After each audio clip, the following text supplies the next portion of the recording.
Hello guys, કેમ છો બધા? ગુડ મોર્નિંગ, જય શ્રી કૃષ્ણ. તો આજે હવે અમે લોકો રાજમા બનાવવાના છીએ, જે અમારા ઘરમાં બધાને બહુ જ પસંદ છે. તો એની રેસીપી હું તમને હમણાં આગળના ક્લિપમાં શેર કરી દઈશ. ગુડ મોર્નિંગ બધા. જય કૃષ્ણ. અમે તમારું કરે છે તો આઈ જા. ગુડ મોર્નિંગ, જય શ્રી કૃષ્ણ. કેમ છો બધા? આજે અમે વ્લોગ રાજમાની રેસીપી વાળો લાવ્યા છું, કીધું ને ભાભીએ. ગુડ મોર્નિંગ, જય શ્રી કૃષ્ણ, જય માતાજી. રોજ અમે આવી રીતે હું ભાભી લોકો જોડે નાસ્તો કરીએ. આજ મમ્મીને વહેલી પૂજા પતી કે તમે લોકો નાસ્તો કરીએ છીએ, તો ચલો નાસ્તો કરવા. ચલો ચા પીવા બધું પીવું છું. ધારને શું પીવે છે? શું પીએ તું? જુજ્જુ? અમે લોકો ચા પીવા બેઠા છીએ. મમરાનો નાસ્તો છે. મને નાસ્તામાં મમરા જ જોઈએ. મમરા સિવાય બીજું કંઈ મને નથી ભાવતું નાસ્તામાં. ભાભીના પીળા મમરા હોય, અમારા વઘારેલા મમરા હોય. આ મમ્મી આજે ટોસ ખાઈ રહ્યા છે. નવું કંઈક કાઢ્યું છે મમ્મીએ. આ મહેશ્રી અહીંયા રમી રહી છે અમે લોકોને જોવે છે નાસ્તો કરતા. ચા ચાલુ કરો. પપ્પા બી આવી ગયા છે અમે જો નાસ્તો કરવા માટે. ચલો, જય શ્રી કૃષ્ણ બોલો. જય શ્રી કૃષ્ણ પપ્પા. જય શ્રી કૃષ્ણ બેટા. તો હવે અમારી જોડે અભી પણ જોઈન થઈ ગયો છે નાસ્તો કરવા માટે. ગુડ મોર્નિંગ અભી, જય શ્રી કૃષ્ણ. ગુડ મોર્નિંગ, જય શ્રી કૃષ્ણ. કેમ છો બધા? હેલો ગાઈસ, તો આજે અમે હવે રાજમાની રેસીપી ચાલુ કરીએ છીએ. અહીંયા ડુંગળી લીધેલી છે. જો આ વઘારના લાલ મરચા નાખ્યા છે. થોડી હિંગ નાખી દઈએ.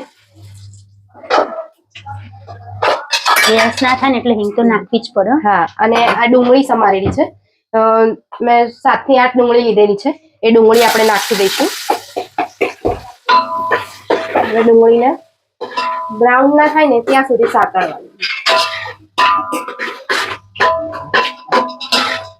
અમારા ઘરમાં છે ને રાજમા પહેલા નતા ભાવતા. રિષભને તો ભાવતા જ નતા. એકવાર મેં હું થોડા અલગ રીતે બનાવું છું. થોડા ટેસ્ટ કરો તો ખબર પડે. ના, મારે ટેસ્ટ બી નથી કરવો. એક દિવસ એક ચમચી ચખાડીને પછી એમને રાજમા ભાવતા ત્યાં તો અઠવાડિયે રાજમાનું જ નામ લે છે કે રાજમા જ કરવા. ચાખીએ તો કોઈ વસ્તુની ખબર પડે આપણને. બરોબર, એવું એમ? હા, તમે ચાખો છો? મમ્મી ભાભી ચાખતા હોય છે? ટેસ્ટ કરીએ છીએ. એમ નહીં, તમે ઘણી વાર એવું કહો છો ચાખ તો ચાખે છે? કોના શાક? નથી ભાવતું. ત્યારે એવું કહે છે. બહુ ટેસ્ટ કર. તું જેમ શાક જો કે ટેસ્ટ કરાવી ત્યાં પછી કે હા હવે સારું લાગ્યું તો પછી એવું જ હોય દરેક વસ્તુમાં. અભિને બહુ રાજમા ભાવે. ઓસ્ટ્રેલિયા હતા ને ત્યારે એને રાજમાની બહુ યાદ આવતી હતી. તો એકવાર રેસીપી પૂછીને એણે બનાવ્યા હતા બી ખરી. હવે ખબર નહીં આવે ને પછી એનો રિવ્યુ લઈ કે એને કેવી રીતે રાજમા બન્યા હતા અને કેવા બન્યા હતા. તને ભાવે છે નિધિ રાજમા? હા, મને તો બહુ ભાવે. આવી રીતે ડુંગળી બ્રાઉન ના થાય ને ત્યાં સુધી સાતળવાની. ત્યાં સુધી આપણે બીજી પ્રિપેરેશન કરી લઈએ. મેં ટામેટા લીધા છે. 4 ટામેટા લીધા છે. એને મેં છે ને છીણીથી છીણી નાખ્યા છે. તો એની અંદર આપણે હવે છે ને થોડું દહીં લઈશું. આ દહીં છે. દહીં આટલું લેવાનું. પછી એની અંદર આપણે મસાલા નાખી દેવાના. હળદર, લાલ મરચું, જેટલા તીખા કરવા હોય એ પ્રમાણે ધાણા જીરું. ધાણા જીરું ટેસ્ટ બહુ મસ્ત આવે. તો આટલી વસ્તુ લીધી છે અને થોડું મીઠું અંદર નાખી દેવાનું તમારા ટેસ્ટ પ્રમાણે. પછી તમારે જે પ્રમાણે નાખવું હોય એ રીતે નાખવાનું અને આવી રીતે ચમચીથી બધું એક રસ થઈ જાય ત્યાં સુધી મિક્સ કરી દેવાનું. ડુંગળી જોઈ લેજો ત્યાં સુધી. ડુંગળી હજુ નથી થઈ. જોડે જોડે બીજી પ્રિપેરેશન કરતા રહીએ આપણે. અમારા ઘરમાં છે ને રાજમા હોય ને ત્યારે રાઈસ ને રાજમા જ ખાય. રોટલી બોટલી ખાલી પપ્પાની થાય, બાકી કોઈ અમારે રોટલી ખાય નહીં. મને બી પેલા રાજમા બનાવતા નતા આવડતા. અમારા બાજુવાળા અંકલ છે ને એમની જોડેથી શીખી હતી. તો ત્યાંથી ભાવવા માંડ્યા ને તો બનાવવા માંડ્યા. રાજમા બની ને તમને લોકોને રાજમાની રેસીપી કેવી લાગી તે કમેન્ટમાં જણાવજો. બની જાય અને તમે લોકો કેવી રીતે રાજમા બનાવશો તે બી અમને જણાવો.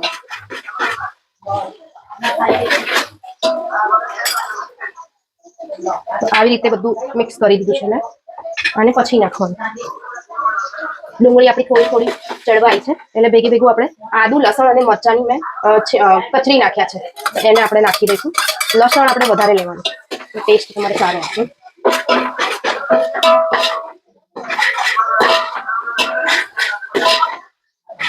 પછી આને બી થોડી વાર 5 મિનિટ સુધી રાખવાનું. તમને લોકોને રાજમા ભાવે છે કે નહીં તે કમેન્ટમાં કહેજો અમને. લાવો મેં આવી આપી આજ ને આપણે જો મુવમેન્ટ કરીને સારું એમ થઈ જશે. કોણ કીધે અમારા ઘરમાં બધા તીખું બહુ ખાય છે એટલે એકદમ તીખા રાજમા બનાવવાનું છે. તો જો આવી રીતે અમે ડુંગળી અને લસણ આવી રીતે એકદમ છે ને પેલું થઈ ગયું છે, એકદમ બ્રાઉન થઈ જવું જોઈએ. અને એ પછી આ થોડો મરી પાવડર છે જે નાખવાનો. તો આવી રીતે મરી પાવડર નાખીને થોડું તીખું થાય ને ટેસ્ટમાં બી થોડું સારું લાગે. એને બી 5 મિનિટ સુધી આવી રીતે સાતળવા દેવાનું. તીખા ચડવા દેવાનું છે ને કેમ કે તીખું ના હોય તો ભાવે નહીં. અને અમારા ભાભી તપેલું એટલું મોટું લે ને કે ઓહો જાણે કે પંગત જમાડવાની લાગે. પણ મને છે ને મોટા તપેલામાં જ ફાવે કેમ કે થોડો રસોને કરવું હોય ને તો થાય. અને પેલામાં જે નાના નાના હોય ને એમાં બધું બહાર આવી જાય એટલે કામ આપણું વધી જાય રસોડું સાફ કરવાનું. કોઈને તેવું લાગે જાણે કેટલી પંગત જમાડવાની હશે. મને મોટું તપેલું ને લાવવા મમ્મી અમને બોલે એટલી ના જ જમાડવાની છે તો આટલું મોટું તપેલું લો છો. અને ભાભીની ફેવરેટ આદત કહું તમને લોકોને આ ચમચો હલાવે છે ને તો ભેગું મિક્સ તો કરવું પડે થોડી થોડી વાર આપણે. તમે બોલી નહીં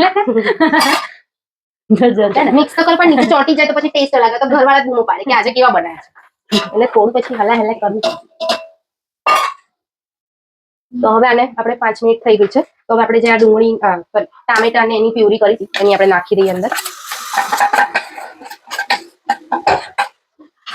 અને થોડું પાણી લઈને હા ધોઈ દેવાનું એટલે બધો મસાલો આવી જાય. ધોઈ દેવાની આવી રીતે કરી દેવાનું અને પછી એને બી બરાબર મિક્સ કરી દેવાનું આવી રીતે. હવે આને છે ને જ્યાં સુધી તેલ પેલું ઓછું થઈ જાય પ્રોપર સતરે તેલ છૂટું ના પડે. તેલ છૂટું ના પડે ત્યાં સુધી એને રાખવાનું. મીઠું આપણે થોડું નાખેલું છે એટલે તમારે ટેસ્ટ કરીને પછી મીઠું નાખવાનું નહીં તો પછી ખારા થઈ જાય.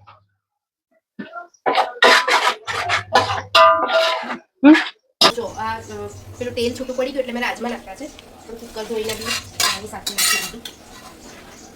તમારે જેટલી ગ્રેવી રાખવી હોય ને એ પ્રમાણે તમારે પાણી ઉમેરવાનું. તો અમારે બધા રાઈસ જોડે ખાય છે તો એની માટે અમે ગ્રેવી થોડી વધારે રાખીએ છીએ. જો તમારે રોટલી જોડે ખાતા હોય તો તમારે ગ્રેવી થોડી ઠીક રાખવાની. ઘરમાં રાજમા હોય ને તો બધા રાઈસ ખાય. રોટલીનું નામ રોટલી કમાણી ગયું ખાલી પપ્પા જેટલી કરવાની. આવી રીતે જો અમારે થોડી પાણીની જરૂર પડશે ઉકળશે એટલે થોડી ઠીક થશે. ગઠ્ઠા ન રહી જાય ને ધ્યાન મજા નહીં. ફરી થોડું અમે લોટો ભરીને પાણી નાખીએ છીએ. હવે જો આટલા રાજમા થયા હોય તો તપેલામાં થાય ફરી નાના તપેલામાં થાય બધું બહાર આવી જાય સમજ એટલે પછી મારે મોટું તપેલું જોઈએ કે ના જોઈએ. આગળ થોડું નાખેલું છે એને થોડું ધ્યાનથી નાખવાનું. તમારા ટેસ્ટ મુજબ તીખું નાખવાનું અને તીખું જે પ્રમાણે કરવું હોય એ પ્રમાણે કરવાનું. અમારા ઘરમાં બધા તીખું ખાય છે એટલે અમે લાલ મરચાંનો ડબ્બો કરીએ છીએ. હવે આને 10 મિનિટ સુધી ઢાંકી દેવાનું ત્યાં સુધી બધો મસાલો ચડી જાય. ધીમા તાપે 10 મિનિટ સુધી ચડવા દે. એ બોબી તું આવી ગઈ. તારે શું ખાવાનું છે આજે? શું કામ થાય આજે બેટા? આજે રાજમા બનાવ્યા છે તને ભાવે છે ને? બતાવી તો આ આપણે રાજમા નહીં ખાતા રહીશ જોડે. ક્યાં ગઈ હતી તું? અને ક્યાં કોઈ નહીં તો સવારમાં અત્યારે ઉઠાવે. હવે તો મંગળવારથી સ્કૂલો ચાલુ થશે એટલે વહેલા ઉઠવું પડશે. હાલું જોઈ લઈએ આપણે રાજમા તૈયાર થયા છે કે નહીં. જો આવી રીતે મસ્ત કલર આવી ગયો છે રાજમાનો. જો દેખાઈ શકો છો તમે. હવે આની ઉપર આપણે કોથમીરથી ગાર્નિશ કરી દઈશું. પણ થોડા અમારા પપ્પાને પહેલાં કાઢી લઈએ કેમ કે પપ્પા અમારે કોથમીર નથી ખાતા. અને પછી છેલ્લે એકાદ બે લીંબુ નાખી દેવાના લીંબુનો રસ નાખી દેવાનો તો તમારે થોડા ખાટા થઈ જાય. જો તમારી ઈચ્છા હોય ખાટા ખાવાની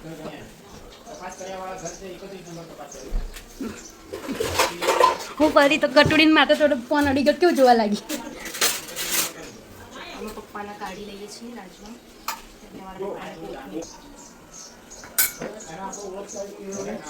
જો આવી રીતે એમાં કોથમીર નાખી દીધી છે.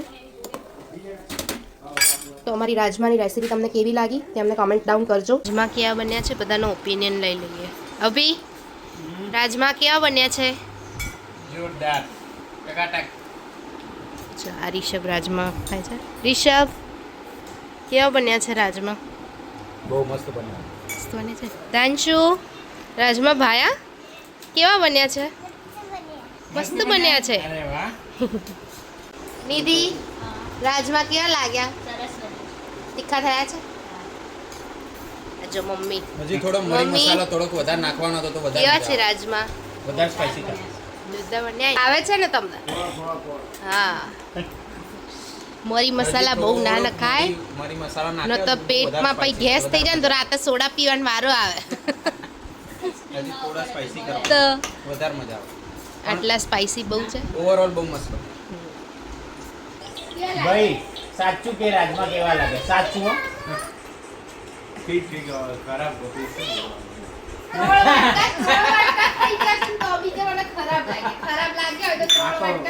ખાવા માટે ખાઈ લેવું પડે. ચાલો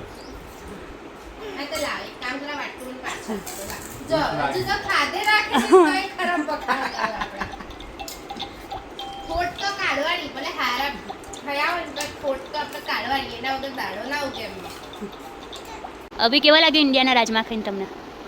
ઇન્ડિયાના રાજમા ખાઈને રિયલમાં બહુ જ મજા આવી. કેમ કે ખાસા ટાઈમ પછી મેં ઇન્ડિયા આવીને રાજમા ખાધા હતા એટલે જે પહેલાંનો જે ટેસ્ટ છે ને એ મને મળ્યો એટલે બહુ મજા આવી. ઓસ્ટ્રેલિયા તમે અમને પૂછીને બનાવડાવ્યું હતું ભાભીને પૂછીને, તો કેવા બન્યા હતા ત્યાં? એકચ્યુઅલી ઓસ્ટ્રેલિયામાં રેસીપી આપણી ભલે ઇન્ડિયા જેવી રીતે બનાવી પણ થોડો ટેસ્ટ ડિફરન્ટ હતો. કેમ કે ત્યાં જે પ્રમાણે બનાવીએ ત્યાંનું એકચ્યુઅલી પાણી નહીં અલગ હોય અને તમે ગમે તેટલા મરી મસાલાને રાખો પણ સ્પાઇસીનેસ ને એ જે આપણે ઇન્ડિયામાં પ્રોપર મળે છે એવું ના મળે. બીજું ટેસ્ટ વાઇઝ બરોબર ત્યાં સારા જ હતા પણ ઇન્ડિયા પ્રમાણે તો થોડું ઓલું સ્પાઇસીનેસ તો ઇન્ડિયામાં જ વધારે મળે. હા અહીંયાના પ્રમાણે સ્પાઇસી ત્યાં બને જ નહીં. થોડું ઘણી ડિફિકલ્ટ વસ્તુ છે. ત્યાં તમારે તીખું ખાવું હોય ને અને મરી મસાલાવાળું ત્યાં મસાલેદાર તમને એવું કંઈ એટલું બધું નહીં મળે. નોર્મલ ટેસ્ટ મળશે. હા, normal. મમ્મી શું કરો છો?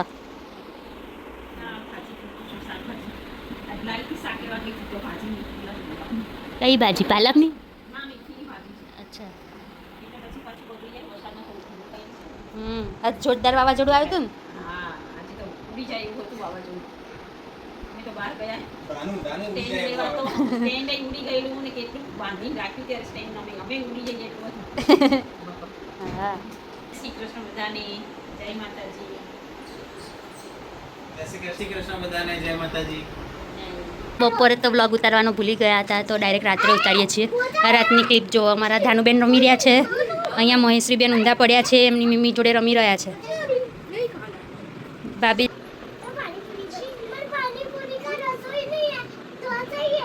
દંજુ હાય.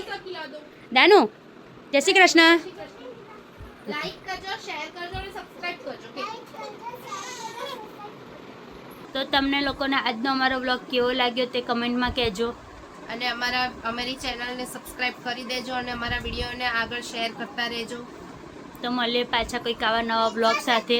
જય શ્રી કૃષ્ણ. જય શ્રી કૃષ્ણ.